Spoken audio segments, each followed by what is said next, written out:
프랑스 루브르가 한국 앞에 무릎 꿇었습니다. 분석 불가능이라던 황금 유물의 내부를 한국의 초정밀 반도체 기술이 뚫어버렸기 때문입니다. 그리고 그 속에서 발견된 건 놀랍게도 고조선의 상징, 육파형 동검. 일치율 99.9%. 이건 뼛속까지 한국 유물입니다. 스키타의 문명의 뿌리가 한국임이 밝혀지자 전 세계 학계가 경악했고 중국은 충격에 빠졌습니다. 5,000년 역사를 되찾고 세계를 후령한 한국의 기술력. 그 전율의 순간이 시작됩니다. 파리의 밤은 언제나 아름답지만 그날 밤 루브르는 거대한 무덤처럼 고요했습니다. 저는 루브르 박물관에서 15년째 고대 유목 문명 파트를 담당하고 있는 수석 큐레이터 파비앙입니다. 제 인생을 송두리째 바꿔놓은 그날은 카자흐스탄 수교 기념 황금 인간 특별전 개막을 딱 하루 앞둔 날이었습니다. 전시의 하이라이트는 단연 카자흐스탄의 국보 1호 황금 인간이었습니다. 기원전 5세기경 스키타이 왕족의 무덤에서 발굴된 이 유물은 머리부터 발끝까지 4천여 개의 황금 조각으로 뒤덮인 갑옷입니다. 그 중에서도 가장 핵심은 허리춤에 차는 황금 단검, 학계 용어로 아키나케스라 불리는 검과 그 검집이었습니다. 보험가액만 수천억 원에 달하는 이 보물이 특별 수송 작전을 통해 루브르 지하 3층 특수보안구역인 제7수장고에 안치된 건 자정이 조금 넘은 시각이었습니다. 동료 큐레이터이자 제 오랜 친구인 류시안과 저는 마지막 점검을 위해 수장고에 남았습니다. 파비앙, 이 검집 문양 좀 봐. 2500년 전 기술이라고는 믿기지 않아. 현미경으로 봐야 보일 정도의 세공이라니. 류시앙이 감탄하며 강화유리 너머의 황금 검집을 가리켰습니다. 저 역시 숨을 죽이고 그 찬란한 빛을 바라봤습니다. 순도 99%의 황금. 그 위에는 표범과 사슴이 뒤엉켜 싸우는 역동적인 문양이 새겨져 있었습니다. 유라시아 초원을 지배했던 스키타이인들의 영혼이 서려 있는 듯했죠. 완벽해. 내일 개막식 때 대통령들이 오면 기절초풍할 거야. 저는 만족스러운 미소를 지으며 보안 시스템을 최종 확인했습니다. 동작 감지 센서, 열화상 카메라, 압력 감지 바닥. 루브르의 보안은 그야말로 철옹성이었습니다. 아니, 철옹성이라고 믿었습니다. 그 일이 터지기 전까지는요. 새벽 2시 15분. 류시앙이 커피를 가지러 1층으로 올라간 사이였습니다. 갑자기 수장고 내부의 공기가 달라졌습니다. 소리도 없었고 진동도 없었습니다. 다만 수십 년간 유물과 함께 숨쉬며 살아온 제 본능이 경고음을 울렸습니다. 누군가 있다. 등골이 오싹해졌습니다. 저는 천천히 고개를 돌려 CCTV 모니터를 확인했습니다. 화면 속 복도는 텅 비어 있었습니다. 하지만 제 눈은 복도 끝, 그림자가 비정상적으로 길게 늘어진 곳을 놓치지 않았습니다. 보안 센서가 작동하지 않았습니다. 그건 내부 시스템을 완벽하게 파악하고 있는 전문가의 솜씨라는 뜻이었습니다. 누구냐? 제가 소리침과 동시에 수장고의 육중한 강철 문이 굉음을 내며 열렸습니다. 검은 복면을 쓴 괴한 3명이 들이닥쳤습니다. 그들은 망설임이 없었습니다. 일반적인 도둑이라면 주변을 살피거나 값비싼 유물을 닥치는 대로 쓸어 담으려 했을 겁니다. 하지만 그들의 목표는 오직 하나, 중앙 진열대의 노인 황금 인간의 검집이었습니다. 안 돼! 저는 본능적으로 진열대 앞을 막아섰습니다. 큐레이터에게 유물은 자식이나 다름없습니다. 내 몸이 다치는 한이 있어도 유물을 지켜야 한다는 사명감이 공포를 압도했습니다. 선두에 있던 괴한이 저를 향해 곤봉을 휘둘렀습니다. 퍽하는 둔탁한 소리와 함께 왼쪽 어깨가 불타는 듯한 통증에 휩싸였습니다. 비명이 터져나왔지만 저는 물러서지 않았습니다. 놈들이 가져온 가방에서 꺼낸 건 유물을 담을 부드러운 천이 아니었습니다. 그건 묵직한 해머였습니다. 순간 머릿속이 하얗게 변했습니다. 도둑이 아니었습니다. 저들은 이 유물을 훔치러 온 게 아니라 파괴하러 온 것이었습니다. 테러리즘, 역사를 지우려는 자들이었습니다. 멈춰. 이건 인류의 유산이야. 제가 놈의 팔을 붙잡고 늘어졌습니다. 하지만 건장한 체격의 괴한을 막기엔 역부족이었습니다. 놈이 저를 거칠게 밀쳐냈고 저는 중심을 잃고 쓰러지며 진열대를 들이받았습니다. 그 충격으로 강화유리 케이스가 흔들렸습니다. 그리고 끔찍한 장면이 슬로모션처럼 펼쳐졌습니다. 괴한이 내리친 해머가 강화유리를 강타했습니다. 특수 제작된 유리라 한 번에 깨지지는 않았지만 거미줄 같은 금이 갔습니다. 그 충격이 내부로 고스란히 전달되었습니다. 진열대 안에 공중부양 형태로 고정되어 있던 황금 검집이 고정대에서 튕겨나갔습니다. 쨍그랑! 날카로운 파열음과 함께 검집이 강화유리 내벽에 부딪혔습니다. 그리고 바닥으로 떨어졌습니다. 처리했다. 철수해. 리더로 보이는 놈이 짧은 중국어 억양의 영어로 명령했습니다. 그들은 바닥에 떨어진 유물을 확인하지도 않고 제가 신고 버튼을 누르러 기어가는 것을 보고는 연막탄을 터뜨리고 사라졌습니다. 뿌연 연기 속에서 사이렌 소리가 요란하게 울리기 시작했습니다. 저는 찢어질 듯한 어깨 통증을 참으며 기어서 진열대 앞으로 갔습니다. 눈앞이 흐려졌지만 확인해야 했습니다. 깨진 유리 틈 사이로 손을 뻗어 떨어진 검집을 집어 들었습니다. 아! 제 입에서 탄식이 흘러나왔습니다. 2500년을 버텨온 황금이 찌그러지고 검집의 중간 부분이 반으로 꺾여 부러져 있었습니다. 복구 불가능해 보이는 처참한 모습에 가슴이 무너져 내렸습니다. 내일 개막식은 취소될 것이고 루브르는 국제적인 비난을 피할 수 없을 겁니다.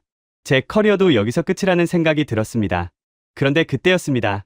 부러진 검집의 단면이 비상유도 등의 붉은 불빛에 반사되어 반짝였습니다. 눈물이 고인 눈을 비비며 그 단면을 자세히 들여다보았습니다.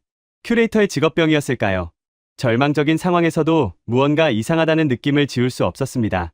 보통 고대 유물의 금속 공예는 통으로 주조하거나 얇은 금판을 두드려 만듭니다. 따라서 단면은 균일한 금속 층이어야 했습니다. 하지만 부러진 틈 사이로 보이는 건 달랐습니다. 마치 샌드위치처럼 겉면에 화려한 스키타이 문양, 금판 아래에 전혀 다른 재질과 색깔의 또 다른 금속판이 숨겨져 있었습니다. 이중 구조. 이건 학계에 보고된 적 없는 형태였습니다. 단순한 보강제가 아니었습니다. 겉면의 금판이 충격으로 떨어져 나간 자리, 그 속에 숨겨진 내부 금속판의 미세한 선들이 보였습니다. 단순한 흠집이 아니었습니다. 누군가 의도적으로 아주 정교하게 새겨 넣은 문양이었습니다. 저는 떨리는 손으로 주머니에서 확대경 루페를 꺼냈습니다. 어깨의 통증조차 잊은 채 확대경을 단면에 들이댔습니다. 붉은 비상등 불빛 아래에 드러난 그 문양. 그것을 보는 순간 제 심장이 멎는 것 같았습니다. 그것은 초원의 유목민들이 사용하는 문양이 아니었습니다. 스티타이의 사슴도 표범도 아니었습니다. 부드러운 곡선과 날카로운 직선이 조화를 이룬 전혀 다른 문명권의 상징. 제가 대학 시절 동양 고고학 수업에서 딱 한 번 스치듯 보았던 그 독특한 형태. 바로 비파형, 동검의 형상이었습니다. 머릿속이 혼란스러웠습니다.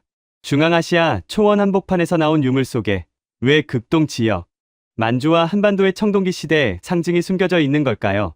그것도 가장 은밀한 곳에 겉을 화려한 황금으로 포장해서 아무도 보지 못하게 숨겨둔 채로 말입니다. 그 순간 수장고 입구에서 다급한 발소리가 들렸습니다. 보안요원들과 함께 헐레벌떡 뛰어온 리시앙이 보였습니다. 그리고 그 뒤로 평소라면 절대 이 시간에 나타날 리 없는 사람. 중국 문화유산국 국장 장 웨이가 굳은 표정으로 서 있었습니다. 장 웨이의 눈은 제가 들고 있는 부서진 검집에 고정되어 있었습니다. 그의 눈빛은 걱정이 아니었습니다. 그것은 살기였습니다.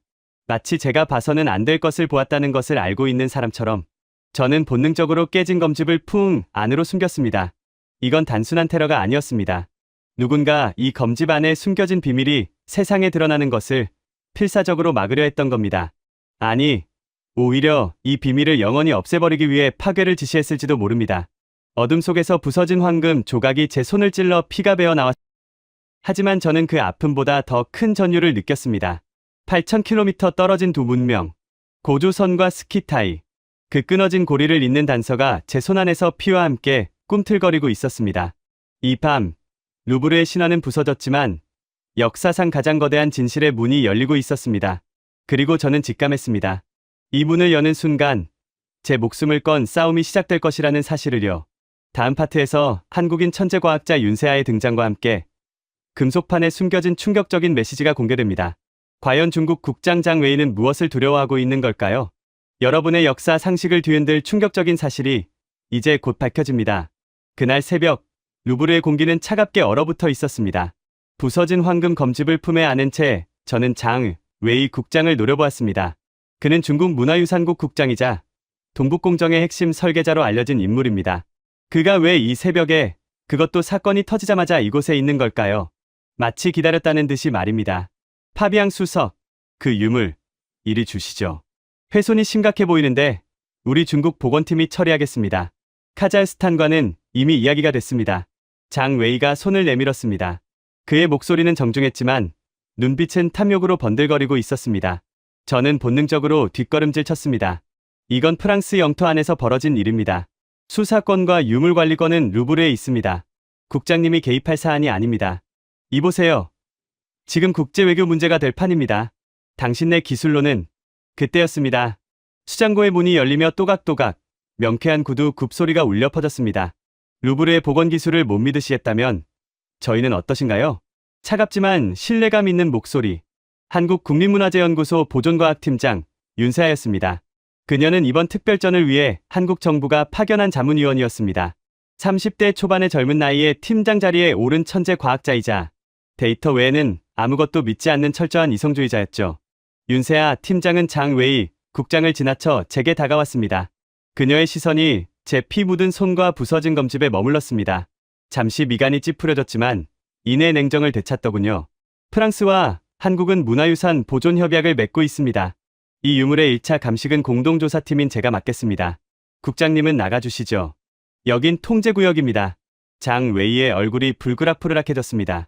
하지만 윤세아의 단호한 태도와 보안요원들의 눈초리에 그는 혀를 차며 물러설 수밖에 없었습니다. 후회하게 될 겁니다. 그 안에 뭐가 있든 감당 못할 테니까. 장 웨이가 남긴 마지막 말은 경고라기보다 저주에 가까웠습니다. 우리는 즉시 지하 4층에 있는 제2정밀 분석실로 이동했습니다. 윤세아 팀장은 말없이 수술용 장갑을 끼고 마스크를 착용했습니다. 그녀의 손길은 외과의사처럼 신중하고 빨랐습니다. 작업대 조명 아래 놓인 황금 검집은 처참했습니다. 허리가 꺾이고 표면에 황금 장식들이 떨어져 나가 흉물스러웠죠. 하지만 저는 알고 있었습니다. 진짜 비밀은 그 흉터 속에 숨겨져 있다는 것을요. 파비앙 선생님, 아까 장 웨이 국장이 보지 못하게 숨기신 이유가 뭔가요? 단순히 파손된 걸 감추려던 건 아니었죠? 윤세아 팀장이 현미경에 초점을 맞추며 물었습니다. 저는 마른 침을 삼키며 대답했습니다. 단면을 봤어요. 이중 구조였습니다. 그리고 그 안에 비파형 동검 문양을 본 것 같습니다. 윤세아 팀장의 손이 멈칫했습니다. 그녀가 고개를 들어 저를 쳐다봤습니다. 그녀의 눈동자가 흔들리고 있었습니다. 비파형 동검이요? 그건 고조선의 상징입니다. 기원전 5세기 스키타이 유물에서 나올 리가 없어요. 착각하신 거 아닐까요? 저도 15년 동안 유물만 봤습니다. 제 눈을 믿어주세요. 윤세아 팀장은 다시 현미경으로 눈을 돌렸습니다. 그녀는 핀셋으로 부러진 틈새에 끼어있는 미세한 먼지를 제거하고 특수 용액으로 단면을 닦아냈습니다. 모니터 화면에 확대된 영상이 떴습니다. 숨막히는 침묵이 흘렀습니다. 화면 속에는 제 말대로 선명한 이중 구조가 드러나 있었습니다. 바깥쪽은 우리가 아는 스키타이 양식의 황금이었지만 그 안쪽에는 검붉은 빛을 띠는 청동판이 숨겨져 있었습니다. 그리고 겉면에 황금이 떨어져 나간 자리에 그 청동판의 속살이 드러나 있었습니다. 세상에! 윤세아 팀장의 탄성이 정적을 깼습니다. 화면에는 악기 비파를 닮은 독특한 곡선의 단검, 문양이 정교하게 음각되어 있었습니다. 누가 봐도 명백한 고조선의 비파형 동검이었습니다. 그 옆에는 호랑이와 곰이 서로 등을 맞대고 있는 형상이 새겨져 있었습니다. 곰과 호랑이, 단군 신화의 토템이에요. 이게 왜 알마티에서 발굴된 유물 속에? 윤세아 팀장의 목소리가 떨렸습니다. 하지만 놀라움은 거기서 끝이 아니었습니다. 그녀는 더 깊숙한 곳, 청동판의 가장자리 쪽으로 현미경을 이동시켰습니다. 그곳엔 아주 작지만 분명한 기하학적인 문자들이 새겨져 있었습니다. 마치 룬 문자 같기도 하고 갑골 문자 같기도 한 기호들이었습니다. 고대 튀르크 문자의 원형입니다. 아니, 그보다 더 앞선 형태예요. 저는 고고학자로서의 지식을 총동원해 글자를 해독하려 애썼습니다. 하지만 난해했습니다. 그때 윤세아 팀장이 떨리는 손으로 키보드를 두드리기 시작했습니다. 그녀는 한국의 고대 언어 데이터베이스에 접속해 패턴 매칭을 시도했습니다. 이건 가림토 문자와의 유사성이 90% 이상이에요. 학계에서 인정받지 못한 문자로만 알았는데 윤세아 팀장이 모니터에 뜬 해독 결과를 멍하니 바라보았습니다. 저 역시 그 결과를 보고 의자에서 일어날 뻔했습니다. 검의 아들, 텐그리께 이 검을 바친다. 텐그리, 제가 중얼거렸습니다. 중앙아시아 유목민들이 섬기는 하늘의 신. 하지만 윤세아 팀장의 해석은 달랐습니다. 선생님, 텐그리는 몽골과 튀르크의 신이지만 어원학적으로 단군과 같은 뿌리를 가집니다. 고대 알타이어 계통에서 탕그리, 댕그리, 단군은 모두 하늘을 뜻하는 제사장이자 지배자를 의미해요. 그녀는 침을 꿀꺽 삼키며 말을 이었습니다. 이 명문은 단순히 신에게 바치는 제사용품이라는 뜻이 아닙니다. 검의 아들은 스키타이 왕을 뜻하고 텐그리는 그들이 섬기는 상위의 존재, 즉 형님 국가의 왕을 지칭하는 외교적 수사일 가능성이 높아요. 머릿속에서 퍼즐이 맞춰지는 기분이었습니다. 스키타이, 흉노, 돌궐, 역사책에서 야만인 취급을 받으며 중국의 변방 오랑캐로 묘사되던 그 강력한 유목 제국들, 그들이 사실은 고조선을 하늘처럼 섬기며 형제국, 아니 상국으로 모셨다는 증거가 지금 눈앞에 있는 겁니다. 중국이 왜 그렇게 필사적으로 막으려 했는지 이해가 되었습니다. 이 유물이 공개되면 중화사상이라는 거대한 탑이 뿌리째 흔들리기 때문입니다. 만리장성 밖의 역사는 오랑캐의 역사가 아니라 고조선이라는 거대한 태양을 중심으로 한 독자적인 문명권이었다는 사실이 증명되니까요.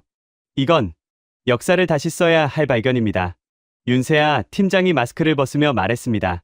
그녀의 얼굴은 상기되어 있었고 눈에는 눈물이 고여 있었습니다. 한국인으로서 잃어버린 역사의 조각을 찾은 벅찬 감동이 느껴졌습니다. 하지만 우리의 감동은 오래가지 못했습니다. 갑자기 분석실의 붉은 경고등이 요란하게 울리기 시작했습니다. 전력이 차단되면서 비상등이 켜졌습니다. 동시에 제 휴대폰이 진동했습니다. 발신자는 류시양이었습니다. 파비앙, 당장 거기서 나와. 장 웨이가 이사회를 움직였어. 자네 직무정지 명령이 떨어졌네. 보안팀이 압수수색하러 가고 있어. 전화기 너머로 다급한 발소리와 고함이 들려왔습니다. 류시양의 목소리는 떨리고 있었습니다. 직무정지라니. 그들이 벌써 손을 쓴 겁니다. 이 증거를 덮기 위해서라면 루브르의 시스템조차 마비시킬 준비가 되어 있었던 겁니다. 윤 팀장님, 데이터를 챙기세요. 원본은 뺏기더라도 사본만 있으면 됩니다. 제가 소리쳤습니다. 윤세아 팀장은 재빨리 하드디스크를 분리하려 했습니다. 하지만 모니터 화면에 에러 메시지가 떴습니다. 외부 접근에 의한 데이터 삭제 중이라는 문구였습니다. 누군가 서버에 침입했어요. 데이터가 지워지고 있어요. 윤세아 팀장의 비명에 가까운 외침. 우리는 덫에 걸린 쥐 꼴이었습니다. 수장고 밖에서는 보안팀의 군화 소리가 점점 가까워지고 있었습니다. 이 거대한 어둠의 손길 앞에서 우리는 과연 진실을 지켜낼 수 있을까요? 다음 파트. 중국의 거대한 압박과 함께 파비앙의 숨통을 조여오는 검은 그림자들의 정체가 밝혀집니다. 그리고 모든 것이 끝났다고 생각한 순간 한국에서 공수해온 비장의 무기가 등장합니다. 지금 중국이 루브르의 서버를 해킹하고 데이터까지 삭제하며 은폐하려던 진실. 하지만 그들은 한 가지 간과한 사실이 있었습니다. 바로 대한민국이 세계 최고의 IT 기술과 반도체 기술을 보유한 나라라는 점, 그리고 한국인들은 위기 상황에서 그 누구보다 강해진다는 사실이었습니다. 직무정지를 당하고 쫓겨난 파비앙 수석 큐레이터, 모든 증거가 사라졌다고 생각한 절망의 순간, 한국인 과학자 윤세아 팀장이 꺼내야 든 비장의 카드는 무엇이었을까요? 전 세계 고고학계가 경악한 한국의 기술력, 그리고 마침내 밝혀진 황금 검집의 출생 비밀. 이야기는 점점 더 거대한 소용돌이 속으로 빠져듭니다. 그로부터 몇 시간 후, 해가 뜨자마자 징계위원회가 소집되었습니다. 일방적인 심판이었습니다. 보안 요원, 이 사람 당장 끌어내세요. 행정실장의 고함과 함께 건장한 보안 요원 2명이 제 양팔을 붙잡았습니다. 15년을 바쳐 일해온 나의 직장, 나의 집이나 다름없던 루브르에서 범죄자 취급을 받으며 끌려나가는 기분은 참담했습니다. 복도 저편에서 장 웨이 국장이 팔짱을 낀 채 그 모습을 지켜보고 있었습니다. 그의 입가에 걸린 비릿한 미소. 그것은 승자의 여유라기보다는 오만한 제국주의자의 얼굴이었습니다. 파비앙 수석, 역사는 유물이 아니라 권력이 쓰는 겁니다. 조용히 은퇴 생활이나 즐기시죠. 그가 스쳐 지나가며 던진 말은 제 가슴에 비수처럼 꽂혔습니다. 데이터는 삭제됐고 유물 접근권은 박탈당했습니다. 황금 인간 전신은 보존 처리상의 이유로 무기한 연기되었고 해당 유물은 중국 측 전문가들에게 넘겨질 예정이라는 공문이 붙었습니다. 모든 게 그들의 시나리오대로 흘러가고 있었습니다. 루브르 정문을 나서는 순간 차가운 파리의 가을비가 쏟아졌습니다. 우산도 없이 비를 맞으며 생강변을 걸었습니다. 트렌치코트가 젖어들었지만 추위는 느껴지지 않았습니다. 오직 분노와 무력감만이 제 몸을 휘감았습니다. 터벅터벅 집으로 돌아와 현관문을 열었을 때였습니다. 평소와 다른 낯선 공기가 느껴졌습니다. 현관 앞 매트가 삐뚤어져 있었고 은은하게 나던 디퓨저 향 대신 흙냄새가 났습니다. 설마. 거실로 들어선 저는 그 자리에 얼어붙고 말았습니다. 집 안은 마치 폭격을 맞은 듯했습니다. 책장은 엎어져 있었고 20년 연구 인생이 담긴 서재의 모든 서류가 바닥에 나뒹굴고 있었습니다. 노트북은 박살이 나 있었고 벽에 걸려있던 유목 민족 지도마저 갈기갈기 찢겨 있었습니다. 단순한 도둑이 아니었습니다. 돈이 될 만한 시계나 현금은 그대로였습니다. 그들이 가져간 건 오직 하나, 제 개인 연구 노트와 백업용 외장 하드였습니다. 장 웨이. 그리고 그 뒤에 숨은 거대한 그림자는 저를 사회적으로 매장하는 것만으로는 부족했던 겁니다. 아예 제 존재 자체를, 제가 가진 지식과 기억까지 모조리 지워버리려 한 것입니다. 다리의 힘이 풀려 주저앉았습니다. 공포가 엄습했습니다. 이건 학술 논쟁이 아니었습니다. 목숨을 건 전쟁이었습니다. 어둠 속에서 누군가 저를 지켜보고 있다는 생각에 숨이 막혀왔습니다. 그때 바닥에 뒹굴던 제 휴대폰이 진동했습니다. 발신자 표시 제한. 받지 말아야 한다고 생각했지만 떨리는 손은 이미 통화 버튼을 누르고 있었습니다. 여보세요? 파비앙 선생님, 저예요. 윤세아입니다. 익숙하고 침착한 목소리. 지옥 같은 현실에서 들려온 구원의 밧줄 같았습니다. 하지만 저는 소리쳤습니다. 윤 팀장님, 당장 한국으로 돌아가세요. 놈들이 제 집까지 털었습니다. 위험해요. 알고 있어요. 놈들이 제 호텔 방도 뒤졌더군요. 하지만 걱정 마세요. 중요한 건 제 머릿속에, 그리고 놈들이 절대 상상도 못할 곳에 있으니까요. 그게 무슨 소리입니까? 데이터는 서버에서 삭제됐잖아요. 수화기 너머로 윤세아 팀장의 짧은 웃음소리가 들렸습니다. 그 웃음소리에는 묘한 자신감이 서려 있었습니다. 선생님, 한국은 IT 강국입니다. 그리고 저는 플랜 B 없이는 움직이지 않아요. 지금 당장 몽마르트르 언덕 뒤편 제3구역 안전가옥으로 오세요. 보여드릴 게 있습니다. 중국이 그토록 감추고 싶어 했던 진짜 진실을요. 윤세아 팀장이 알려준 곳은 겉보기엔 평범한 낡은 창고였습니다. 몽마르트르 언덕 뒤편, 관광객은커녕 현지인도 잘 오지 않는 골목 끝자락, 페인트가 벗겨진 녹슨 철문 앞에서 저는 잠시 망설였습니다. 정말 이곳이 맞는 걸까? 노크를 3번 하자 철문이 삐걱거리며 열렸습니다. 하지만 안으로 들어서는 순간 입이 떡 벌어졌습니다. 겉모습과는 전혀 다른 세계가 펼쳐져 있었습니다. 창고 안에는 최첨단 장비들로 가득 찬 검은색 벤 차량이 주차되어 있었습니다. 마치 첩보 영화에 나오는 이동식 연구소 같았습니다. 아니, 그보다 더 정교하고 세련되어 보였습니다. 차량 옆면에는 작은 글씨로 키스트 NRF 조인트 리서치 유닛이라고 적혀 있었습니다. 한국과학기술연구원과 국가연구재단의 공동연구팀. 그들이 파리 한복판에 비밀연구소를 차려놓은 겁니다. 어서 오세요. 한국국정원과 문화재청이 공조해서 마련한 임시연구실입니다. 윤세아 팀장이 저를 맞이했습니다. 그녀는 아까의 긴박했던 표정과는 달리 묘한 자신감이 서린 얼굴이었습니다. 마치 에이스 카드를 품에 숨긴 포커 플레이어처럼요. 이게 대체 어떻게 된 겁니까? 한국 정부가 이런 시설을 해외에? 선생님, 한국은 문화재 환수와 보존에 관해서는 세계 어느 나라보다 진심입니다. 일제강점기에 약탈당한 유물들을 되찾기 위해 수십 년을 쌓아온 나라예요. 해외 곳곳에 이런 거점이 있습니다. 물론 공식적으로는요. 그녀가 씩 웃으며 덧붙였습니다. 존재하지 않는 시설이죠. 벤 차량 안으로 들어서자 더 놀라운 광경이 펼쳐졌습니다. 좁은 공간임에도 불구하고 수십 대의 모니터와 분석 장비들이 빼곡히 들어차 있었습니다. 그리고 그녀의 곁에는 처음 보는 거대한 은색 장비가 놓여 있었습니다. 마치 병원에서 쓰는 MRI 기계의 축소판처럼 생겼지만 훨씬 더 복잡하고 정교해 보였습니다.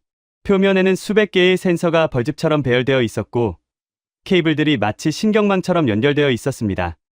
이게 뭡니까? 휴대용 뮤온 단층 촬영기입니다. 윤세아 팀장의 눈이 빛났습니다. 마치 자신의 아이를 소개하는 어머니처럼 자랑스러운 표정이었습니다.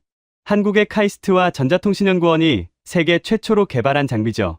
정확히 말하면 카이스트 물리학과 연구팀과 ETRI 양자센서 연구실의 10년 합작품입니다. 뮤온, 우주선 입자 말입니까? 네, 맞습니다. 뮤온은 우주에서 끊임없이 지구로 쏟아지는 입자예요. 엑스레이보다 투과력이 수만 배 강하죠. 그녀가 모니터를 켜며 설명을 이어갔습니다. 기존의 엑스레이 촬영은 금속을 투과하는 데 한계가 있고 강한 에너지를 쏘기 때문에 유물에 손상을 줄 수도 있습니다. CT 촬영도 마찬가지고요. 특히 황금처럼 밀도가 높은 금속은 내부를 들여다보기가 거의 불가능했어요. 저는 고개를 끄덕였습니다.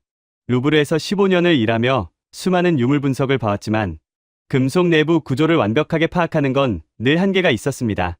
그래서 대부분 표면 분석에 의존할 수밖에 없었죠. 하지만 뮤온은 다릅니다.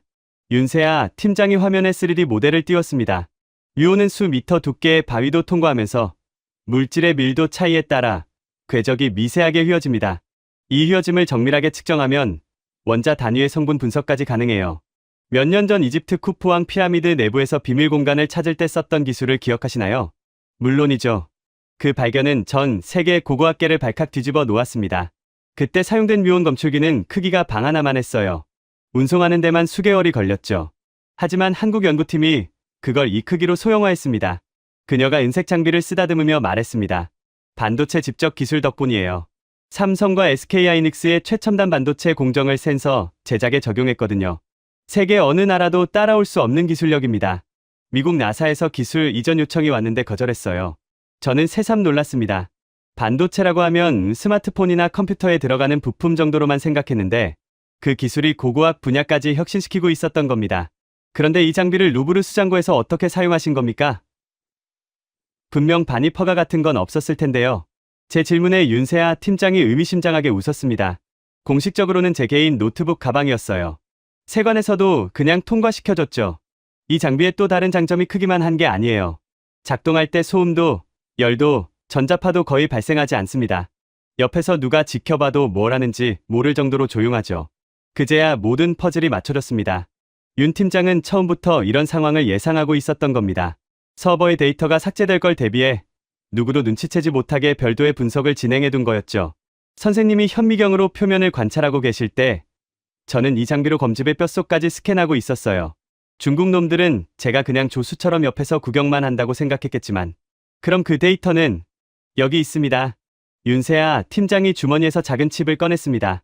새끼손톱만 한 크기의 마이크로 SD카드였습니다. 뮤온 촬영 데이터는 서버를 거치지 않고 이 칩에 직접 저장되도록 설계했어요. 오프라인 백업이죠. 아무리 뛰어난 해커라도 인터넷에 연결되지 않은 데이터는 건드릴 수 없으니까요. 그녀가 칩을 장비에 삽입하고 엔터키를 눌렀습니다. 대형 모니터에 3차원 홀로그램이 떠올랐습니다. 황금 검집의 내부 구조가 적나라하게 드러났습니다. 겉면의 황금층, 그리고 그 안에 숨겨진 청동판의 밀도와 성분비가 색깔별로 표시되었습니다. 숨이 멎는 것 같았습니다. 루브르의 가장 정밀한 장비로도 볼 수 없었던 내부 구조가 마치 해부된 인체 모형처럼 선명하게 보였습니다. 바깥의 황금층은 밝은 노란색으로, 안쪽의 청동판은 붉은 주황색으로 구분되어 있었습니다. 그리고 두 층 사이에 미세한 틈새가 있다는 것도 확인할 수 있었습니다. 이것은 나중에 황금을 더 씌운 게 아니라 처음부터 이중 구조로 설계되었다는 뜻이었습니다. 자, 여기를 보세요. 이게 결정적 증거입니다. 윤세아 팀장이 가리킨 것은 내부 청동판의 합금 비율 데이터였습니다. 화면 한쪽에 성분 분석표가 떴습니다. 구리 78%, 주석 12%, 아연 10%, 미량의 납 동위원소 검출. 이게 무슨 의미죠? 저는 청동기 전문가가 아니었기에 그 수치가 왜 중요한지 바로 이해하지 못했습니다. 고대 청동기는 지역마다 합금 비율이 다릅니다. 윤세아 팀장이 열정적으로 설명하기 시작했습니다. 그녀의 눈빛이 반짝거렸습니다. 이것이 그녀가 평생을 바쳐 연구해온 분야라는 게 느껴졌습니다. 청동은 구리와 주석의 합금이에요. 하지만 광산마다 불순물의 종류와 비율이 달라요. 마치 사람의 지문처럼 광산마다 고유의 화학적 서명이 있는 거죠. 이걸 분석하면 그 금속이 어디서 채굴되었는지 알 수 있습니다. 그녀가 화면을 전환했습니다. 세계 지도 위에 수십 개의 점이 찍혀 있었고 각 점마다 성분비 그래프가 연결되어 있었습니다. 키타이, 즉 중앙아시아 지역의 청동기는 특징이 있어요. 아연 함유량이 극히 낮고 대신 비소가 섞여 있습니다. 우랄 산맥과 알타이 산맥 일대의 광산에서 채굴된 구리에는 비소가 자연적으로 포함되어 있거든요. 그녀가 중앙아시아 지역을 확대했습니다. 카자흐스탄, 우즈베키스탄, 키르기스스탄 일대에서 발굴된 청동기들의 성분표가 나란히 떴습니다. 모두 비소 함유량이 2%에서 5% 사이였고 아연은 거의 검출되지 않았습니다. 하지만 이 검집의 청동판은 완전히 다른 패턴이에요. 그녀가 다시 황금 검집의 데이터를 띄웠습니다. 비소는 전혀 없고 대신 아연이 10%나 들어 있습니다. 그리고 결정적으로 윤세아 팀장이 키보드를 두드려 또 다른 데이터를 불러왔습니다. 납 동위원소 비율입니다. 납 206, 납 207, 납 208의 비율은 광산의 지질학적 나이에 따라 달라져요. 이건 절대로 위조할 수 없는 자연의 지문이에요. 화면 오른쪽에 새로운 그래프가 떴습니다. 평양대 동강 유역 출토 비파형 동검 성분표라는 제목이 붙어 있었습니다. 이건 과거 북한 학자들이 발굴하고 러시아 연구팀이 재분석한 데이터입니다. 고조선 시대의 대표적인 청동 무기인 비파형 동검의 성분이죠. 그녀가 두 데이터를 나란히 놓았습니다. 그리고 겹치기 버튼을 눌렀습니다. 두 그래프가 하나로 합쳐지는 순간 저는 의자에서 벌떡 일어날 뻔했습니다. 선들이 완벽하게 포개졌습니다. 마치 같은 붓으로 그린 두 장의 그림처럼 일치율 99.9%, 붉은 글씨가 화면 중앙에서 전멸했습니다. 소름이 돋았습니다. 등골을 타고 전율이 흘러내렸습니다. 이것은 단순한 우연이 아니었습니다. 비슷한 기술을 가진 문명이 비슷한 합금을 만들었다는 수준의 이야기가 아니었습니다. 똑같은 광산에서 캔 똑같은 광물로 만들었다는 뜻이었습니다. 이 검집의 뼈대인 청동판은 카자흐스탄에서 만들어진 게 아닙니다. 윤세아 팀장의 목소리가 떨렸습니다.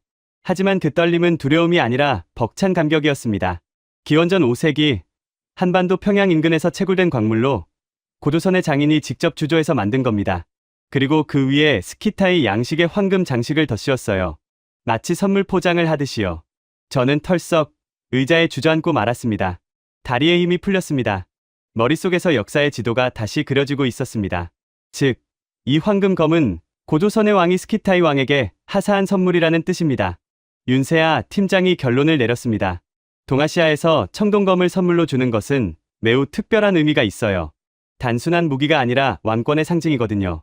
중국의 천자가 제후에게 검을 하사하는 것처럼 고조선의 왕이 스키타이의 지도자에게 이 검을 내린 겁니다. 형이 동생에게 또는 상국이 번국에게 권위를 인정해주는 의식이었던 거죠. 저는 한참 동안 말을 잇지 못했습니다. 우리가 학교에서 배웠던 고조선, 한반도 북부의 작은 부족 연맹체, 중국 문명의 변방에서 잠깐 존재했다가 사라진 미약한 나라. 역사 교과서 한 페이지를 채우기도 버거운 존재. 하지만 이 데이터가 말해주는 진실은 완전히 달랐습니다. 고조선은 작은 나라가 아니었습니다. 유라시아 대륙의 동쪽 끝에서 서쪽의 카자흐스탄까지 8,000km에 달하는 거리를 아우르는 영향력을 가진 대국이었습니다. 그 드넓은 초원을 호령하며 말을 달리던 기마, 민족 스키타이가 동쪽의 고조선을 형님 나라로 섬기며 검을 하사받았다는 사실. 중국이 왜 그렇게 필사적으로 막으려 했는지 이제 이해가 됩니다. 제가 중얼거렸습니다. 네, 이 유물이 공개되면 중화사상이라는 거대한 탑이 뿌리째 흔들리기 때문이에요. 윤세아 팀장이 고개를 끄덕였습니다. 중국은 수천 년 동안 자신들이 세계의 중심이고 주변 민족은 모두 야만인이라고 주장해왔어요. 만리장성 밖은 오랑캐의 땅이고 문명은 오직 중원에서만 꽃피웠다고요. 동북공정도 그 연장선이에요. 고조선, 고구려, 발해를 모두 중국의 지방정권으로 편입시키려는 거죠. 그녀의 목소리에 분노가 서렸습니다. 하지만 이 증거는 그 모든 주장을 뒤집어요. 만리장성 밖의 역사는 오랑캐의 역사가 아니라 고조선이라는 거대한 태양을 중심으로 한 독자적인 문명권이었다는 사실이 증명되는 거예요. 스키타이, 흉노, 돌궐, 중국이 1000년 동안 두려워하며 싸워야 했던 그 강력한 유목, 제국들이 사실은 고조선의 형제국이자 동맹이었다는 거죠. 저는 다시 화면을 바라보았습니다. 99.9%라는 숫자가 여전히 붉게 빛나고 있었습니다. 그 숫자는 단순한 통계가 아니었습니다. 5000년 동안 묻혀있던 진실의 외침이었습니다. 이건 역사를 다시 써야 할 발견입니다. 윤세아 팀장이 마스크를 벗으며 말했습니다. 그녀의 얼굴은 상기되어 있었고 눈에는 눈물이 고여 있었습니다. 한국인으로서 잃어버린 역사의 조각을 찾은 벅찬 감동. 저는 비록 프랑스인이지만 그 감정이 고스란히 전해져 왔습니다. 진실은 언젠가 반드시 드러나게 되어 있습니다. 아무리 깊이 묻어도, 아무리 강하게 억눌러도. 그리고 오늘 한국의 기술력이 2500년의 시간을 뚫고 그 진실을 끄집어낸 겁니다. 윤 팀장님, 당신들은 정말 대단합니다. 제가 진심을 담아 말했습니다. 반도체로 세계를 제패하더니 이제는 역사까지 되찾는군요. 윤세아 팀장이 쓸쓸하게 웃었습니다. 기술은 도구일 뿐이에요. 중요한 건 그 기술을 어디에 쓰느냐죠. 돈을 버는 데만 쓸 수도 있고 이렇게 조상의 명예를 되찾는 데 쓸 수도 있어요. 저는 후자를 선택한 것뿐입니다. 하지만 우리의 감동은 오래가지 못했습니다. 갑자기 분석실의 붉은 경고등이 요란하게 울리기 시작했습니다. 전력이 차단되면서 비상등이 켜졌습니다. 동시에 윤 팀장의 휴대폰이 진동했습니다. 누군가 이 건물의 통신망을 끊었어요. 외부에서 접근하고 있습니다. 윤세아 팀장의 다급한 외침. 우리의 위치가 노출된 겁니다. 하지만 윤세아 팀장은 포기하지 않았습니다. 그녀가 휴대폰을 꺼내 무언가를 빠르게 조작했습니다. 한국 위성 통신망으로 우회합니다. 아리랑 위성 긴급 채널이에요. 군사용이라 일반 해킹으로는 뚫을 수 없어요. 한국에 그런 게 있습니까? 우리나라가 얼마나 사이버 보안에 투자하는지 모르시죠? 북한 해커들이랑 매일 전쟁하는 나라예요. 몇 초간의 긴장된 침묵, 그리고 화면에 초록색 글씨가 떴습니다. 전송 완료. 서울국립문화재연구소 서버 수신 확인이라는 문구였습니다. 윤세아 팀장이 안도의 한숨을 내쉬었습니다. 이제 이 데이터는 대한민국 정부의 보호 아래 있어요. 중국이 아무리 발악해도 지울 수 없습니다. 밖에서 문을 두드리는 소리가 들렸습니다. 추적자들이 도착한 겁니다. 하지만 저는 더 이상 두렵지 않았습니다. 핵심 데이터는 이미 안전한 곳에 있습니다. 이 건물이 포위되어도 진실은 이미 바다를 건넜습니다. 말도 안 돼. 데이터가 없습니다. 새벽 4시. 윤세아 팀장의 비명 소리가 안전 가옥의 정적을 깼습니다. 저는 커피를 타다 말고 모니터 앞으로 달려갔습니다. 화면에는 차가운 에러 메시지만 떠 있었습니다. 파일을 찾을 수 없습니다라는 문구였습니다. 분명히 1시간 전까지만 해도 화면을 가득 채우고 있던 뮤온 스캔 데이터. 고조선과 스키타이의 연결 고리를 증명할 그 결정적인 증거가 흔적도 없이 사라진 겁니다. 잠깐, 서울 서버로 전송한 건 어떻습니까? 아까 아리랑 위성으로. 그건 무사해요. 압축본만 보냈거든요. 하지만 원본 파일이 문제예요. 기자회견에서 실시간으로 보여줄 고해상도 데이터가 전부 날아갔어요. 윤세아 팀장이 미친 듯이 키보드를 두드렸습니다. 백업 드라이브를 확인했습니다. 비어 있었습니다. 클라우드 임시 저장소. 역시 비어 있었습니다. 심지어 그녀의 개인 노트북에 따로 저장해둔 사본까지. 마치 누군가 강력한 자석으로 하드디스크를 훑고 지나간 것처럼 깨끗했습니다. 해킹인가요? 중국 놈들이 여기까지 추적한 겁니까? 제 물음에 윤세아 팀장은 창백한 얼굴로 키보드를 두드렸습니다. 그녀의 손가락이 보이지 않을 정도로 빠르게 로그 기록을 역추적했습니다. 화면에 접속 기록이 스크롤되었습니다. IP 주소, 접속 시간, 수행된 명령어들. 그리고 잠시 후 그녀의 손이 멈췄습니다. 윤 팀장이 천천히 고개를 돌려 저를 바라보았습니다. 그녀의 눈빛에는 공포와 연민이 뒤섞여 있었습니다. 마치 끔찍한 소식을 전해야 하는 의사의 표정 같았습니다. 외부 해킹이 아니에요. 그녀의 목소리가 낮게 가라앉았습니다. 정상적인 접근 권한을 가진 사람이 접속해서 삭제했습니다. 새벽 2시 47분. 선생님의 개인 클라우드 암호를 정확히 알고 있는 사람이에요. 제 암호를 아는 사람이라면 저는 말을 잇지 못했습니다. 제 개인 클라우드 계정 비밀번호를 아는 사람. 윤세아 팀장 외에 딱 한 명. 제가 만약에 사태를 대비해 비상용 접근 권한을 공유해둔 유일한 사람. 리시앙. 제 입에서 20년 지기 친구의 이름이 흘러나왔습니다. 그 이름을 입 밖에 내는 순간 가슴 한가운데가 칼로 베이는 것 같았습니다. 리시앙. 소르본 대학교 고고학과 신입생 오리엔테이션에서 처음 만났습니다. 줄리아스 카이사르의 갈리아 원정에 대해 열변을 토하던 덥수룩한 머리의 청년. 저는 그의 지식과 열정에 반해 먼저 말을 걸었습니다. 그날 밤 우리는 라틴 쿼터의 허름한 술집에서 새벽까지 역사에 대해 이야기했습니다. 대학 시절 내내 우리는 붙어 다녔습니다. 도서관에서 함께 밤을 새우고 여름방학이면 그리스와 이집트의 발굴 현장을 누볐습니다. 졸업 후 둘 다 루브르에 입사했을 때 우리는 서로를 끌어안고 기뻐했습니다.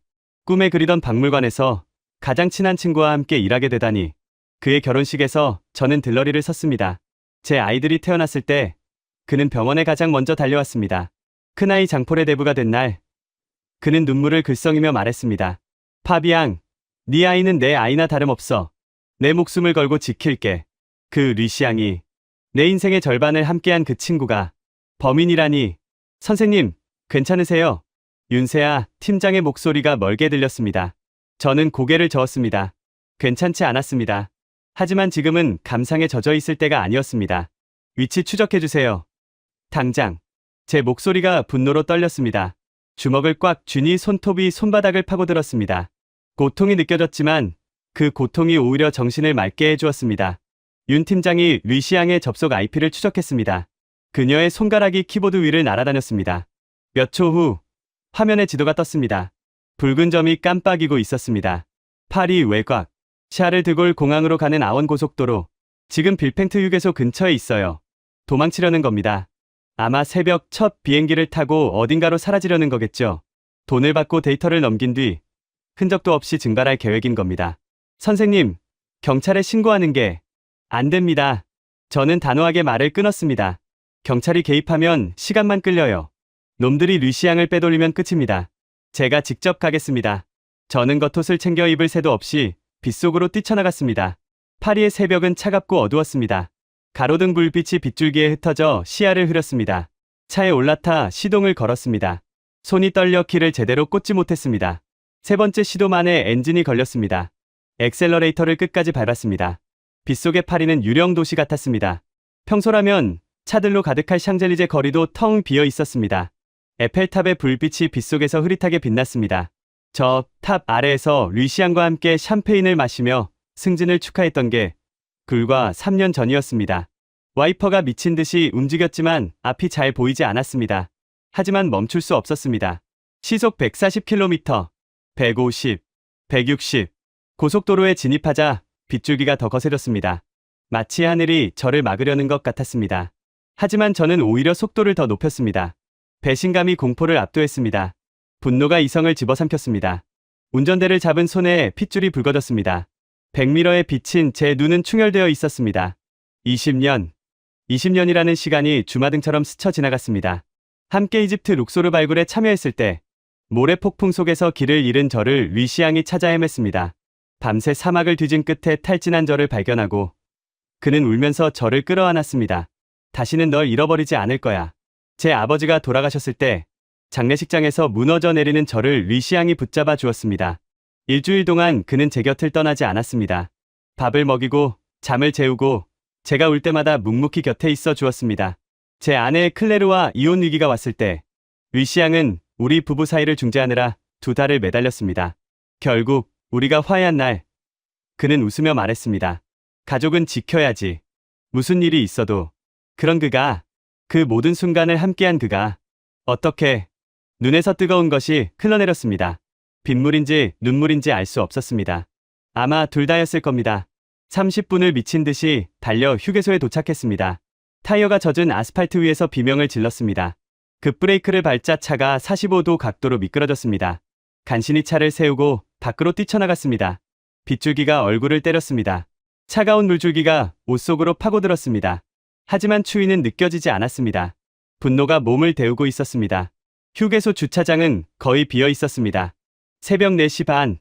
이 시간에 이곳을 찾는 사람은 거의 없었습니다. 구석진 곳에 익숙한 차가 보였습니다. 은색 푸조 308. 리시앙이 아끼던 차. 그는 차 안에서 누군가와 통화 중이었습니다. 창문 너머로 그의 옆모습이 보였습니다. 평소처럼 덥수룩한 머리.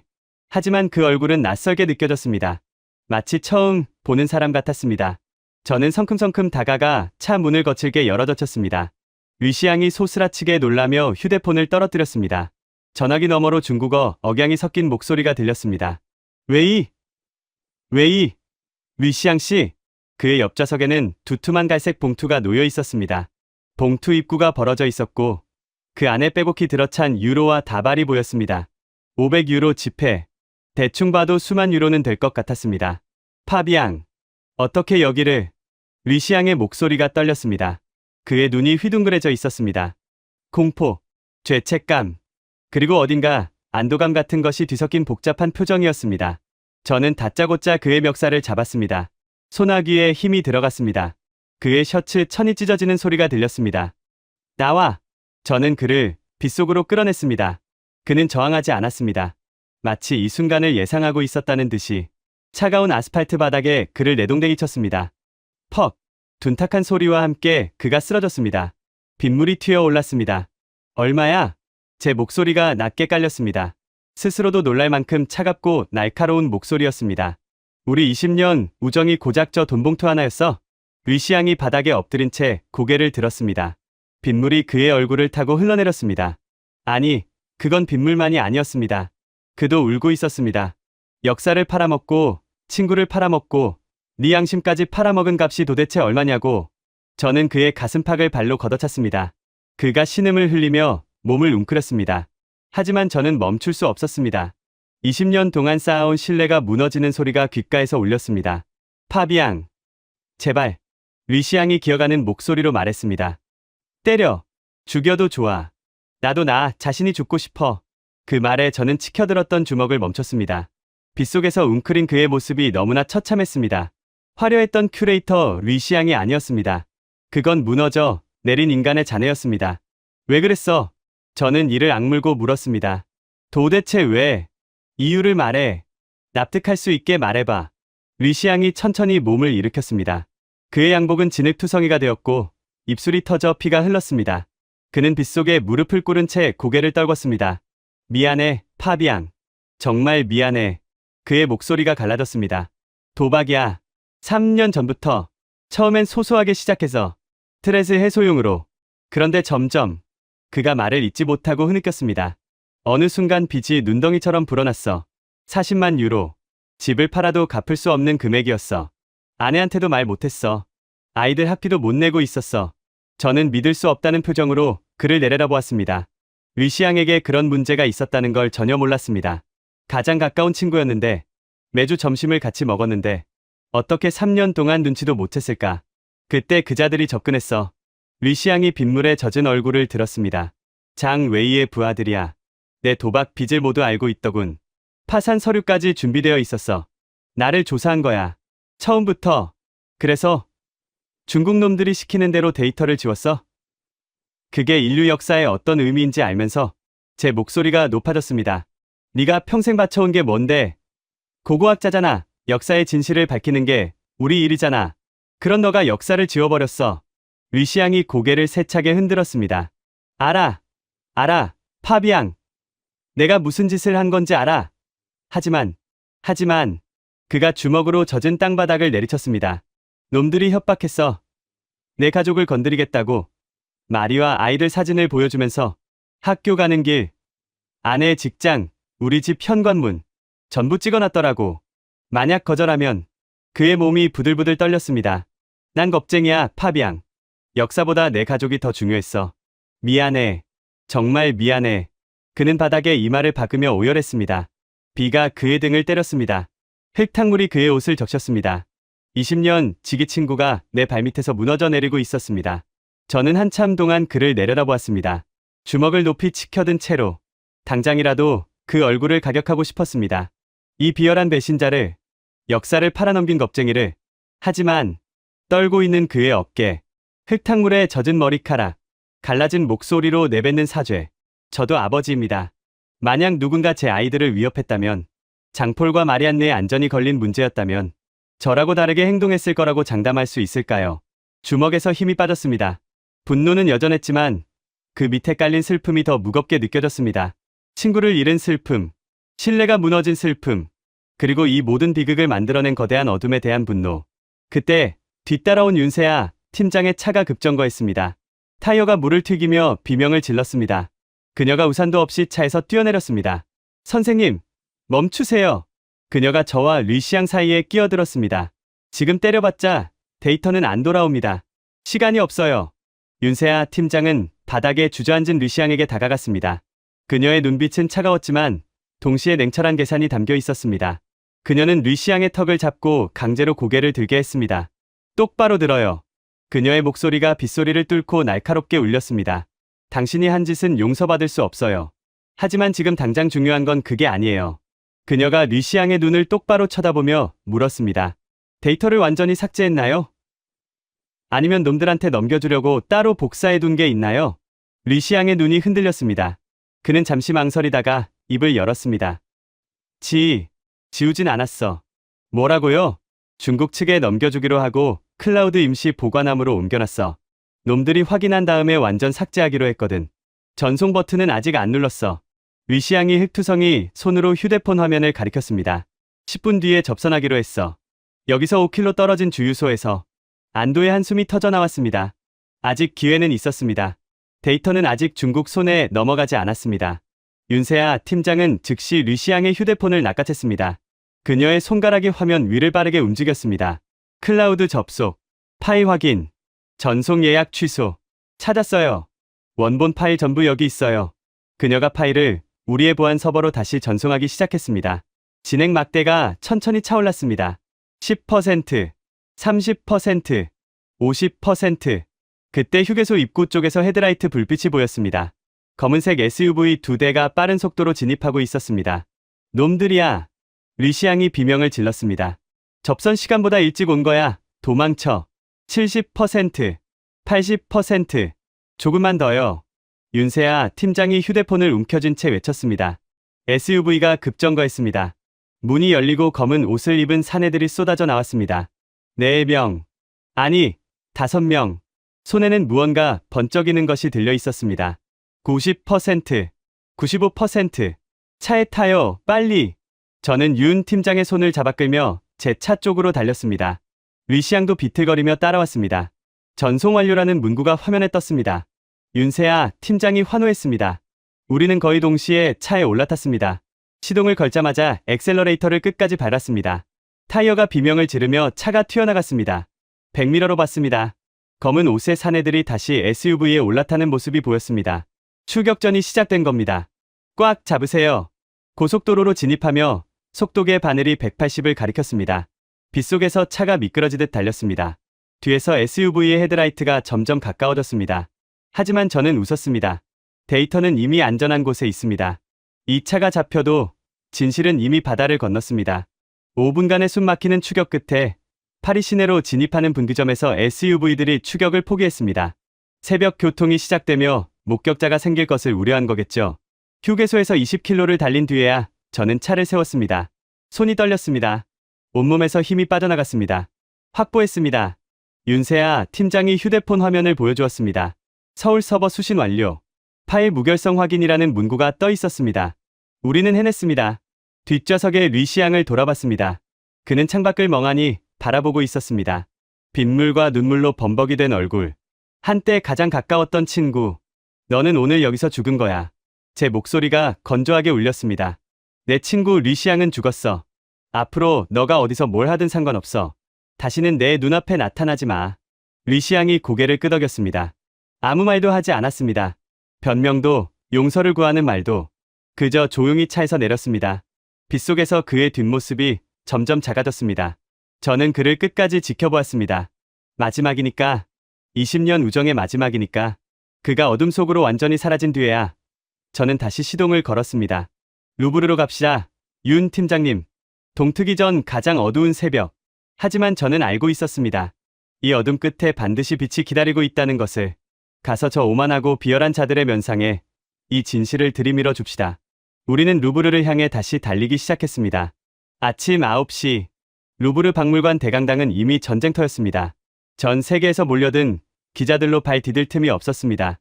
원래는 카자흐스탄 특별전 취소에 대한 해명, 기자회견이 예정되어 있었지만 우리는 이 자리를 역사적인 고발의 장으로 만들 계획이었습니다. 하지만 입구부터 막혀 있었습니다. 보안 요원들이 저와 윤세아 팀장의 출입을 막아섰습니다. 그 뒤로 장 웨이 국장이 팔짱을 끼고 서 있었습니다. 파비앙 전 수석, 여긴 당신이 올 자리가 아닙니다. 직무 정지된 거 잊었습니까? 당장 끌어내. 장 웨이의 고함에 보안 요원들이 우리를 밀어내려 했습니다. 그때였습니다. 멈추시오. 우렁찬 목소리와 함께 검은 양복을 입은 건장한 사내들이 보안 요원들을 제지했습니다. 그리고 그들 사이로 이 풍당당한 체격의 중년 남성이 걸어 나왔습니다. 카자흐스탄 대사였습니다. 이분들은 카자흐스탄 정부가 초청한 공식 조사단입니다. 내 손님을 막는 건 카자흐스탄에 대한 외교적 결례이자 도발로 간주하겠소. 대사의 단호한 일갈에 보안 요원들이 주춤했습니다. 루브르 관장조차 외교 문제로 비화되는 것을 우려해 장 웨이에게 눈짓을 하며 길을 터주라고 지시했습니다. 장 웨이는 입술을 깨물며 물러설 수밖에 없었습니다. 그는 저를 노려보며 낮게 속삭였습니다. 어디 한번 해봐. 너가 뭘 짓거리든 아무도 믿지 않을 테니까. 우리는 대사의 호의를 받으며 단상에 올랐습니다. 수백 개의 카메라 플래시가 터졌습니다. 저는 떨리는 손으로 마이크를 잡았습니다. 하지만 목소리만은 확신에 차 있었습니다. 신사숙녀 여러분. 오늘 우리는 단순히 유물 파손 사고를 해명하러 온 것이 아닙니다. 2500년 동안 감춰져 왔던, 그리고 누군가 그토록 지우고 싶어 했던 아시아 역사의 잃어버린 고리를 공개하려 합니다. 장내가 술렁거렸습니다. 윤세아 팀장이 노트북을 연결하자 대형 스크린에 황금 검집의 단면 사진이 떴습니다. 이것은 파손된 황금 검집 내부에서 발견된 이중 구조입니다. 제가 설명을 시작하자 장 웨이 국장이 벌떡 일어나 소리쳤습니다. 거짓말입니다. 저건 조작된 사진입니다. 저자는 앙심을 품고 루브르의 명예를 실추시키려는 겁니다. 마이크 꺼. 당장 끌어내려. 중국 측 기자들도 합세해 고성을 지르며 단상으로 난입하려 했습니다. 아수라장이 되었습니다. 하지만 카자흐스탄 경호원들이 인간 방패가 되어 그들을 막아섰습니다. 윤세아 팀장은 흔들리지 않고 다음 화면을 띄웠습니다.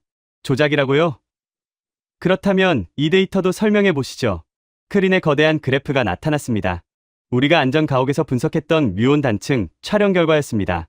평양대동강 유역의 청동기 성분과 검집, 내부 금속판의 성분이 99.9% 일치한다는 문구가 붉은색으로 전멸했습니다. 이 황금 검은 카자흐스탄에서 만들어진 게 아닙니다. 기원전 5세기 한반도의 고조선 장인들이 만들어 선물한 것입니다. 즉, 고조선은 당시 유라시아 대륙의 중심 국가로서 스키타이 문명에 막대한 영향력을 행사했습니다. 장내는 찬물을 끼얹은 듯 조용해졌습니다.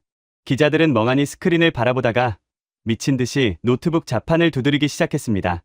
장 웨이 국장의 얼굴이 하얗게 질려갔습니다. 그리고 여기 결정적인 증거가 있습니다. 윤세아 팀장이 마지막 카드를 꺼냈습니다. 검집 가장자리에 새겨진 미세한 명문. 고대 튀르크 문자의 원형으로 새겨진 그 글귀가 확대되어 화면을 가득 채웠습니다. 검의 아들, 텐그리께 이 검을 바친다. 텐그리, 단군, 저게 진짜라고? 여기저기서 탄성이 터져 나왔습니다. 저는 마지막 쐐기를 박았습니다. 키타이의 왕이 자신을 검의 아들이라 낮추고 고조선의 단군을 텐그리, 즉 하늘의 신이자 상국으로 칭송하며 바친 헌사입니다. 이는 고조선과 흉노, 스키타이가 대등한 관계가 아니라 고조선을 중심으로 한 하나의 거대한 연맹체였음을, 더 나아가 형제국이었음을 증명하는 것입니다. 순간 정적이 깨지고 우레와 같은 함성과 질문 세례가 쏟아졌습니다. 프랑스, 영국, 미국, 독일, 전 세계의 기자들이 앞다투어 손을 들었습니다. 이것은 단순한 고고학적 발견이 아니었습니다. 중국 중심의 동아시아 역사관을 송두리째 뒤엎는 혁명이었습니다. 장 웨이 국장은 망연자실한 표정으로 주저앉았습니다. 그는 알았을 겁니다. 자신들이 그토록 막으려 했던 판도라의 상자가 결국 열려버렸다는 것을. 이제 어떤 권력으로도 어떤 돈으로도 이 진실을 다시 덮을 수는 없다는 것을요. 단상 위에서 윤세아 팀장과 저는 서로를 마주 보았습니다. 그녀의 눈에서 굵은 눈물방울이 떨어졌습니다. 그것은 기쁨의 눈물이자 5,000년을 기다려온 조상들의 한을 풀어들인 후손의 눈물이었습니다. 우리는 해냈습니다.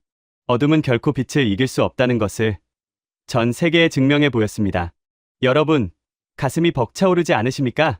일개 큐레이터와 과학자가 거대 제국의 압력을 이겨내고 5,000년 전의 진실을 밝혀냈습니다.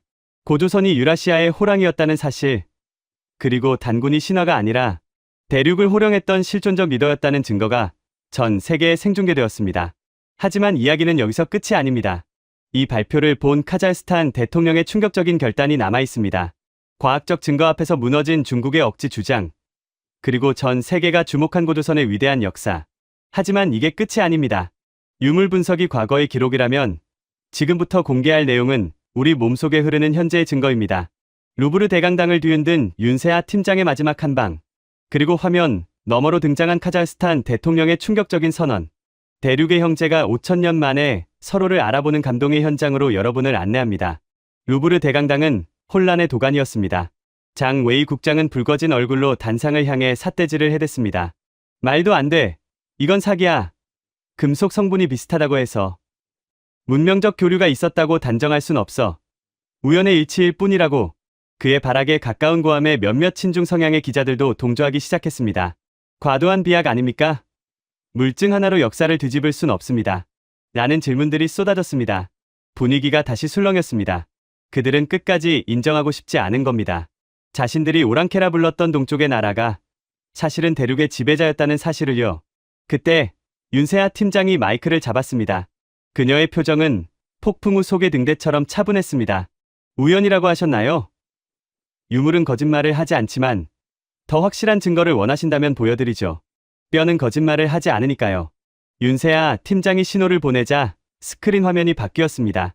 이번에는 복잡한 나선형 구조의 그림과 수많은 유전자 코드가 나타났습니다. 이것은 황금 인간이 발굴될 당시 무덤의 주인인 스키타이 왕족의 유골에서 채취한 DNA 분석 결과입니다. 과거 발굴 당시에는 기술 부족으로 분석하지 못했던 샘플을 이번에 한국 연구팀이 최신 기법으로 분석했습니다. 장내에 침묵이 흘렀습니다. 윤 팀장이 레이저 포인터로 그래프의 한 부분을 가리켰습니다. 보시다시피 스키타이 왕족의 북의 유전자 하플로그룹은 C2와 O2B 유형이 혼재되어 나타납니다. 이게 무슨 뜻인지 아십니까? 그녀가 잠시 뜸을 들이더니 관중석을 향해 또렷하게 말했습니다. 바로 현대 한국인의 유전자 구성과 95% 이상 일치한다는 뜻입니다. 단순히 문화만 교류한 게 아닙니다. 이들은 피를 나눈 형제였습니다. 고조선 유민들이 서쪽으로 이동해 스키타이 지배층을 형성했거나 최소한 왕실 간의 통혼이 활발했다는 생물학적 증거입니다. 헉! 기자석 곳곳에서 탄식이 터져 나왔습니다. 유물은 위조할 수 있어도 유전자는 조작할 수 없습니다. 이것은 빼도 박도 못할 과학적 팩트였습니다. 장 웨이 국장은 입을 뻥긋거렸지만 아무 말도 하지 못했습니다. 그의 다리가 풀려 비틀거리는 모습이 카메라에 고스란히 잡혔습니다. 바로 그 순간이었습니다. 대강당의 메인 스크린이 깜빡이더니 화면이 전환되었습니다. 위성 생중계 연결 신호음이 울려 퍼졌습니다. 그리고 화면 가득 근엄한 표정의 중년 남성이 등장했습니다. 그의 뒤로는 푸른색 바탕에 황금 태양과 독수리가 그려진 국기가 놓여 있었습니다. 카자흐스탄 대통령이었습니다. 존경하는 전 세계 시민 여러분, 그리고 나의 형제 한국 국민 여러분. 대통령의 굵직한 목소리가 루브르의 스피커를 통해 울려 퍼졌습니다. 통역을 거치지 않아도 그의 목소리에 담긴 진심이 느껴졌습니다. 오늘 프랑스 루브르에서 밝혀진 진실은 우리 카자흐스탄 국민들에게도 큰 충격이자 감동입니다. 우리는 오랫동안 우리의 뿌리가 어디인지 궁금해했습니다. 드넓은 초원을 달리던 우리 조상들이 어디서 왔는지, 전설 속의 동쪽에 해 뜨는 나라가 어디인지. 대통령이 잠시 말을 멈추고 눈시울을 붉혔습니다. 오늘 그 답을 찾았습니다. 텐글이 우리의 하늘이자 조상신인 단군은 신화가 아니었습니다. 그는 우리 스키타이 전사들이 섬기던 위대한 형님이었습니다. 황금 검집에 새겨진 그 맹세는 2500년이 지난 지금도 유효합니다. 루브르의 모든 사람이 숨을 죽였습니다. 일개 박물관의 학술 발표가 국가 원수의 성명으로 이어지는 역사적인 순간이었습니다. 이에 본인은 카자흐스탄 대통령으로서 선언합니다. 중국의 어떤 압박과 회유에도 굴하지 않고 우리는 역사의 진실편에 설 것입니다. 오늘부로 카자흐스탄 정부는 고조선을 우리 민족의 형제국으로 공식 인정하며 대한민국과 영원한 혈맹을 맺을 것을 제안합니다.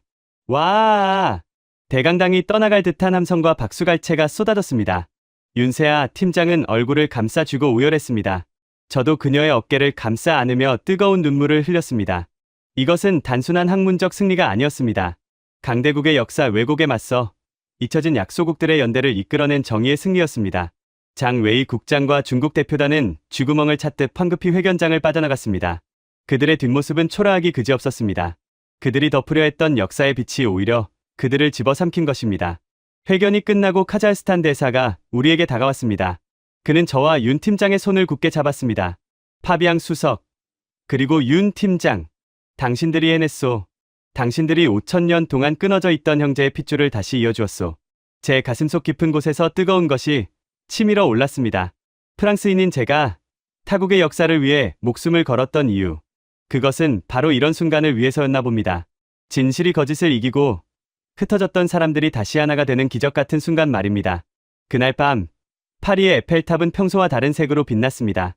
한국의 태극기와 카자흐스탄의 국기 색깔이 교차하며 밤하늘을 수놓았습니다.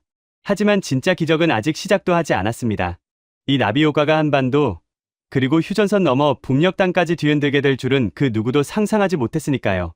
10월 3일, 사건이 있고 한 달이 지난 후였습니다. 하늘이 열린다는 개천절. 저는 윤세아 팀장의 초청으로 서울 광화문 광장의 단상에 서 있었습니다. 가을 하늘은 더없이 높고 푸르렀습니다. 광장은 인산인해였습니다. 수십만 명의 시민들이 태극기를 들고 모여 있었습니다. 하지만 그들 손에는 태극기만 들려있는 게 아니었습니다. 푸른색 카자흐스탄 국기도 함께 물결치고 있었습니다. 대형 스크린에서는 카자흐스탄의 수도 알마티 공화국 광장의 모습이 이원 생중계되고 있었습니다. 그곳 역시 수많은 인파가 모여 단군과 텐그리를 연호하고 있었습니다. 8000km 떨어진 두 도시가 하나의 시간, 하나의 역사로 연결된 것입니다. 지금부터 한 카자흐스탄 공동 개천절 경축식을 거행하겠습니다. 사회자의 멘트와 함께 웅장한 북소리가 울려 퍼졌습니다. 양국 정상이 나란히 단상에 올랐습니다. 그리고 그 뒤로 루브르에서 돌아온 황금 검집과 복원된 황금, 인간이 이용을 드러냈습니다. 햇살을 받아 찬란하게 빛나는 유물 앞에서 사람들은 환호했습니다. 저는 옆에 서 있는 윤세아 팀장을 바라보았습니다. 그녀는 한복을 곱게 차려입고 있었습니다. 그녀의 눈은 광장에 모인 사람들을 넘어 더 먼 곳을 향해 있는 듯했습니다. 선생님, 저 뉴스 좀 보세요. 윤 팀장이 가리킨 곳은 광장 한편의 전광판이었습니다. 긴급 속보가 뜨고 있었습니다. 북한조선중앙텔레비전, 사상 최초로 서울 개천절 행사 실시간 중계라는 문구였습니다. 믿을 수 없는 일이 벌어지고 있었습니다. 화면 속 평양의 아나운서는 격앙된 목소리로 보도하고 있었습니다. 우리 민족의 시조 단군왕검의 위상이 만방에 떨쳐지고 있습니다. 남조선과 중앙아시아 형제들이 함께하는 이 역사적인 순간을 우리 공화국 인민들도 함께 경축합니다. 평양 단군릉 앞에 모인 북한 주민들이 만세를 부르는 장면이 스쳐 지나갔습니다. 분단 70년 동안 서로에게 총부리를 겨누던 남과 북이 5000년 전 조상의 이름 아래 하나가 되어 울고 있었습니다. 이념도 체제도 뛰어넘는 핏줄의 힘이었습니다. 광장의 시민들도 그 뉴스를 보고 술렁이기 시작했습니다. 누군가 시작한 통일 구호가 삽시간에 광장 전체로 퍼져나갔습니다. 눈물을 흘리며 서로를 껴안는 사람들. 그 모습을 보며 저 역시 흐르는 눈물을 멈출 수가 없었습니다. 루브르의 차가운 지하 수장고에서 시작된 작은 불씨가 거대한 들불이 되어 분단의 장벽마저 태우고 있었습니다. 이것이야말로 진정한 역사의 힘이 아닐까요? 행사가 끝나갈 무렵 윤세아 팀장이 제게 물었습니다. 선생님, 루브르에서 복직 요청이 왔다면서요? 다시 파리로 가시나요? 저는 고개를 저었습니다. 며칠 전 받은 루브르 관장의 사과 편지와 복직 제안서는 이미 쓰레기통에 버렸습니다. 아니요. 저는 이제 박물관의 유리장 속에 갇힌 역사는 흥미가 없습니다. 살아 숨쉬는 역사를 보고 싶거든요. 그럼 카자흐스탄 대통령과 한국 정부가 제안한 유라시아 고대사 공동연구소 소장직을 맡기로 했습니다. 알마티와 서울을 오가며 아직 땅속에 묻혀있는 우리 형제들의 이야기를 더 찾아낼 겁니다. 윤 팀장님도 함께 해주시겠습니까? 윤세아 팀장이 환하게 웃으며 손을 내밀었습니다. 당연하죠. 아직 찾아야 할 보물이 산더미인거려. 우리는 굳게 손을 잡았습니다. 광장 위로 붉은 노을이 지고 있었습니다. 하지만 그것은 끝이 아니라 새로운 역사의 시작을 알리는 서막이었습니다. 초원과 반도를 잇는 거대한 태양이 다시 떠오르고 있었습니다. 우리는 우리가 생각하는 것보다 훨씬 더 위대했습니다. 오늘 5,000년 동안 묻혀있던 거대한 진실을 마주하셨습니다. 중국의 치밀한 역사 왜곡에 맞서 우리의 위대한 유산을 지키겠다는 다짐으로 댓글창에 역사는 숨길 수 없다라고 적어주세요. 여러분의 단호한 한마디가 중국의 동북공정을 막아내는 가장 강력한 무기가 됩니다. 아직 이 가슴 벅찬 사실을 모르는 국민들이 깨어날 수 있도록 영상을 주변에 꼭 공유해주세요. 그것이 우리가 잃어버린 대륙의 역사를 되찾는 첫걸음입니다.